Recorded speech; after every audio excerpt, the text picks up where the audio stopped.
Halo semuanya, selamat datang di segmen analisa. Kita update terkait dengan drama ijazah Jokowi dan hari ini di Polda Metro Jaya ada dua saksi yang diperiksa. Dari Kabid Humas Polda Metro Jaya, Kombes Pol Ade Arisya mengatakan bahwa ada dua inisial yang diperiksa. Pertama adalah RS, yang kedua adalah TT. Sementara katanya ada dua saksi lainnya tidak hadir, jadi cuma dua. Kalau RS sih sudah dapat dipastikan adalah Roy Suryo karena dia muncul di sejumlah media untuk menceritakan apa saja yang terjadi di ruang pemeriksaan. Tetapi kalau untuk TT, siapa ini? Apakah ini adalah Dokter Tifa atau yang lain? Dan ada beberapa poin yang disampaikan dari kedua belah pihak. Kita akan bahas. Pertama adalah dari Roy Suryo sendiri, dan yang kedua adalah dari pihak kepolisian. Apa sajakah yang statement-statement sepertinya bertolak belakang satu sama lain pada saat berbicara di media. Yang pertama, kalau kita lihat keterangan dari Roy Suryo, teman-teman, ini adalah undangan klarifikasi di Polda Metro Jaya. Yang paling ngebuat dia katanya lucu adalah karena tidak ada orang yang dilaporkan atau terlapornya. Yang saya baca, kata Roy Suryo, itu cuman ada yang melaporkan adalah IR H. Joko Widodo, itu yang dibaca. Tetapi yang terlapornya siapa itu tidak ada. Nah, ini sudah dijawab langsung oleh Humas Polda Metro Jaya secara tidak langsung ya, di tempat yang berbeda, bahwa dikatakan di sini bahwa ini prosesnya itu masih dalam kategori penyelidikan, untuk dicek nih fakta-faktanya, apakah ada unsur pidana atau tidak. Dan kalau memang nanti dari fakta-fakta dan juga saksi diperiksa, ada unsur pidananya, ini baru naik ke sidik dan akan ada segera penetapan tersangka. Coba kita simak dulu adalah keterangan dari Roy Suryo yang dia sangat paham sekali karena kan Pak Roy Suryo adalah bukan orang sembarangan di Indonesia.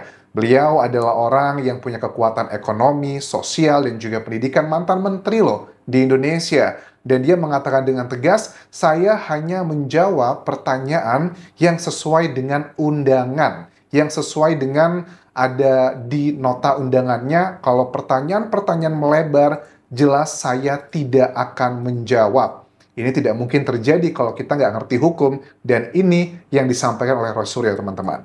Tentang ada beberapa hal yang lain yang ditanyakan, apakah soal video begini, saya hanya jawab singkat saja. Apakah itu ada pada surat laporan tertanggal 26 Maret 2025?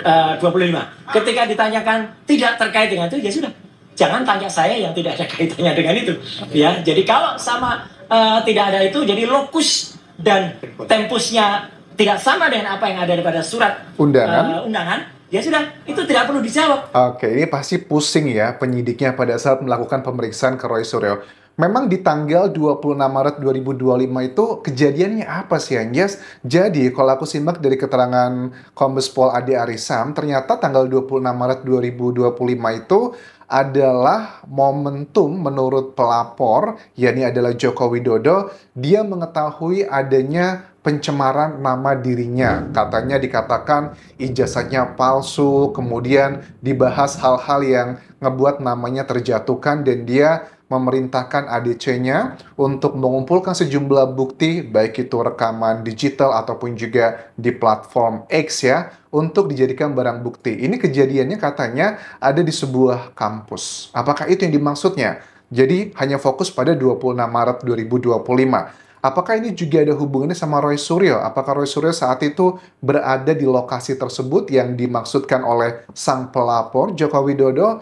Begitupun juga ditambahkan setelah tanggal 26 Maret 2025 mengetahui peristiwa tersebut, Joko Widodo langsung 4 hari, nggak 4 hari ya, sebulan kemudian ya, karena di 30 April 2025 korban melaporkan ke Polda Metro Jaya setelah memberikan kayak pesan-pesan secara politis ya di media, udahlah jangan diperpanjang A, B, C, dan D. Akhirnya Jokowi nggak tahan dan juga masih langsung melaporkannya. Nah, mereka yang dimintai klarifikasi kemarin itu ada sejumlah orang, tetapi menurut Roy Suryo kan yang dikatakan bahwa mereka itu dipanggil terus nggak mangkir, katanya nggak hadir, menurut Roy Suryo rekan-rekannya ini tidak tahu kalau dipanggil begitu. Tetapi ini dibantah sama pihak kepolisian bahwa menurut penyidiknya undangannya sudah sampai tetapi mereka tidak hadir. Bahkan ada yang tidak hadir memberitahu salah satunya alasan karena sakit. Kita nggak tahu yang benar siapa, yang salah siapa. Roy Suryo pun juga mengatakan terkait dengan waktu pelaporan yang begitu sangat singkat. Dikatakan begini bahwa pelapor kan lapor pada 30 April 2025. Kemudian di hari yang sama katanya langsung muncul atau terbit surat perintah penyidikan oleh IR Haji Joko Widodo yang dikatakan Roy Suryo gini, hebat banget ya, ini kabar baik berarti kalau untuk seluruh masyarakat Indonesia pada saat membuat laporan ke kepolisian itu langsung ditindaklanjuti hari itu dan diterbitkan surat perintah penyidikan. Ya kita nggak usah munafik lah, namanya juga Joko Widodo gitu, orang-orang yang bukan sembarangan di Indonesia. Jangankan seorang Joko Widodo begitu yang pernah menjadi orang nomor satu di Indonesia, selebriti-selebriti aja atau pejabat-pejabat terkenal, kadang juga mendapatkan special treatment seperti ini. Oke, lanjut lagi apa yang disampaikan Roy Suryo pada saat setelah selesai diperiksa di Polda Metro Jaya dengan pertanyaan lebih dari 20-an ini, teman-teman. Saya harap tugas profesional polisi itu persis sama yang dilakukan terhadap saudara pelapor ya. Pelapor itu melaporkan belum ada yang terlapor gitu. Jadi melaporkan atau membuat laporan ini pada tanggal 30 April 2024 dan langsung terbit hari itu juga ya surat perintah penyelidikan pada tanggal yang sama. Ini luar biasa. Ya kalau ini dilakukan untuk semua masyarakat tentu akan sangat senang. Iya, tapi sayangnya tidak semuanya. Ini fair ya, karena banyak juga pengaduan dari masyarakat. Ya udah laporan nih Jas, ngelapor ke kantor polisi udah berbulan-bulan, kehilangan apalah gitu yang simple, tapi nggak ada kelanjutannya. Nah, bagian ini teman-teman, ada juga statement dari Roy Suryo katanya bahwa selama pemeriksaan tersebut ada beberapa pertanyaan-pertanyaan yang sifatnya pribadi. Misalnya kalau aku catat di sini ya, ditanya tentang sejarah sekolahnya apa. Saya punya ijazah SD sampai S3 saya. Terus profesinya apa sekarang? Roy Suryo bilang adalah konsultan dan juga pakar telematika yang secara independen. Pernah mengajar di UGM, anggota DPR, bahkan terakhir di tahun 2013 di zamannya Pak SBY ditunjuk sebagai Menteri Pemuda dan juga Olahraga begitu. Terus ada satu hal yang dia sangat concern adalah kekonyolan ada pasal-pasal yang katanya berusaha dimasukkan. Adalah pasal 32 dan juga 35 Undang-Undang ITE yang mau diselundupkan. Katanya ini nggak masuk akal. Saya adalah orang salah satunya juga yang membantu menyusun pasal-pasal ini. Tetapi kok ini dimasukkan ke dalam case ini adalah sangat konyol sekali. Alasannya apa? Contohnya gimana penjelasan dari Roy Suryo ini? Karena pasal ini aku cek hukumannya paling tinggi loh, bisa 9 tahun atau belasan tahun, dendanya juga udah belasan miliar di sini. Ada orang ya mentransfer 1 juta, kemudian dalam bukti transfernya saya ubah jadi 10 juta, itu saya bisa kena pasal itu di pasal 32. Ada orang memposting sebuah dokumen elektronik, namanya ijazah misalnya, dia katakan itu asli, padahal ternyata orang yang punya ijazah mengatakan saya nggak pernah mengeluarkan ijazah itu loh. Lah berarti yang memposting ijazah itu salah seorang kader dari partai itu kena pasal itu harusnya.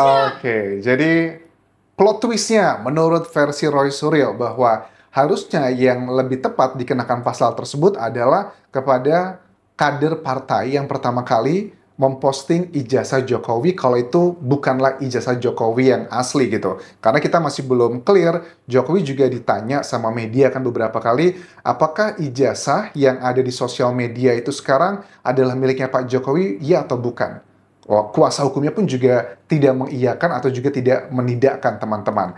Oke, kemudian terkait dengan orang yang terlapor kok belum ada begitu. Ada penjelasan dari Kombes Pol Ade Arisam bahwa ini masih dalam penyidikan gitu loh. Nanti setelah clear ditemukannya ada unsur pidana, baru naik ke tahapan berikutnya penentuan tersangkanya. Ya kita nggak bisa pungkiri ya, kemungkinan besar nih sejumlah saksi yang diperiksa ini kan juga nama-nama yang sudah secara lantang menyampaikan di berbagai macam perdebatan, acara TV nasional di Indonesia, dengan kuasa hukumnya dari Jokowi pun juga berdebat beberapa kali. Ya kita tahulah Roy Suryo dan juga kawan-kawan itu kemungkinan besar yang sedang dituju. Sebenarnya kalau aku lihat dari timnya Jokowi itu ada jeda waktu dari Maret sampai April melaporkan, mereka sudah berusaha memberikan kode ke lawannya bahwa cukup hentikan, jangan lanjutkan. Tetapi kan ternyata mereka tetap lanjut dan punya alibinya masing-masing. Karena ini sudah menjadi konsumsi publik, ya kita bahasnya dari kedua belah pihak. Kita hargai dari timnya Rolls-Royce dan kawan-kawan dengan temuan-temuan kualitatifnya yang bilang katanya ada kejanggalan kayak Kasmujo, katanya disebut di awal adalah pembimbing Jokowi, tapi pembimbing skripsinya Jokowi, tapi sekarang berubah menjadi pembimbing akademik. Kemudian juga ada tulisan-tulisan yang katanya tidak sesuai dengan saat itu, tidak ada tanda tangan, tidak ada A, B, C, dan D, Times News Roman, isu-isu kualitatif seperti itu kan perlu dibuktikan. Tetapi kita juga hargai nih dari timnya Jokowi yang sudah secara struktural itu mendapatkan konfirmasi dari pihak UGM. Pihak UGM yang juga dituntut oleh salah seorang warga Makassar bernama Komardin itu berapa triliun tuh, 69 triliun ya, apa kalau nggak salah ya. Itu kan karena katanya ngebuat nilai rupiah itu melemah selama 2 tahun terakhir, kemudian juga ini diajukan gugatan perdatanya ke Pengadilan Negeri Sleman, Yogyakarta. Ini juga menjadi salah satu rangkaian yang terus-menerus bakal ada gitu loh, karena aku nggak tahu apa hubungannya gitu nilai rupiah turun sama Joko Widodo. Biarlah nanti pembuktiannya seperti apa. Dan nama-nama seperti Roy Suryo, kemudian juga Rismon, Dr. Tifa, dan lain-lainnya, dugaan sangat kuat itu adalah yang seperti dituju untuk dijadikan akan gitu ya, tersangka gitu kalau memang ada unsur pidana dan juga alat buktinya kuat. Untuk menentukan seorang sebagai tersangka, itu dibutuhkan 2 alat bukti yang kuat. Alat bukti ada 5, ada keterangan saksi, keterangan ahli, keterangan terdakwa, petunjuk, dan juga surat. Kalau nggak ada 2 alat bukti yang kuat, ya nggak bakal bisa menjadi tersangka. Dan hitung-hitungannya apakah ini akan ada atau enggak, kalau keterangan dari pihak kepolisian terakhir ya katanya adalah tergantung dari tim LAFOR, Laboratorium Forensik, yang katanya sekitar 10% menjadi penentu dari proses penyidikan yang sudah 90%. Nah, di bagian terakhir, kita juga tahu ya teman-teman, ada sosok Megawati Soekarno Putri yang memberikan speech yang dinilai masyarakat, ini kesannya kayak menyindir Pak Jokowi terkait dengan ijazah. Apa yang disampaikan Ibu Megawati, ini dia teman-teman. Nah, saya paham ini benar pinter atau ngerepek iki. Ngerepek, apa itu? Orang banyak tuh sekarang gonjang-ganjing urusan ijazah benar apa enggak. Oke. Lah kok susah amat ya. Kan kalau ada ijazah ya udah aja dong. Kasih aja, ini ijazah saya. Oke. Sebenarnya statement Megawati ini juga bisa menjadi backlash loh ke dirinya. Karena apa? Pak Jokowi itu kan dulu waktu menjabat, pertama kan dari Solo ya, kemudian ke Jakarta sebagai gubernur, kemudian menjadi presiden. Itu juga partainya Megawati. Kalau seandainya gitu, sudut pandang dari yang kontra dengan Jokowi menilai bahwa itu palsu, ya ada kesalahan dari Ibu Megawati nggak sih? Kenapa tidak melakukan verifikasi? Wah, ini bakal panjang kali lebar lagi, tetapi proses hukumnya sudah berjalan. Kita lihat nanti, aku tahu kalian sudah ada yang pro, sudah ada yang kontra. Ya, kita fokus adalah kepada poin-poin atau kejanggalan-kejanggalannya, tidak fokus pada individunya. Kalau nanti di pembahasan ada hal-hal yang memberatkan salah satu pihak atau kedua belah pihak, ya harus kita bahas. Dan juga ada salah satu poin dari Pak Kusmujo yang menjadi pembimbing akademiknya Jokowi di sini.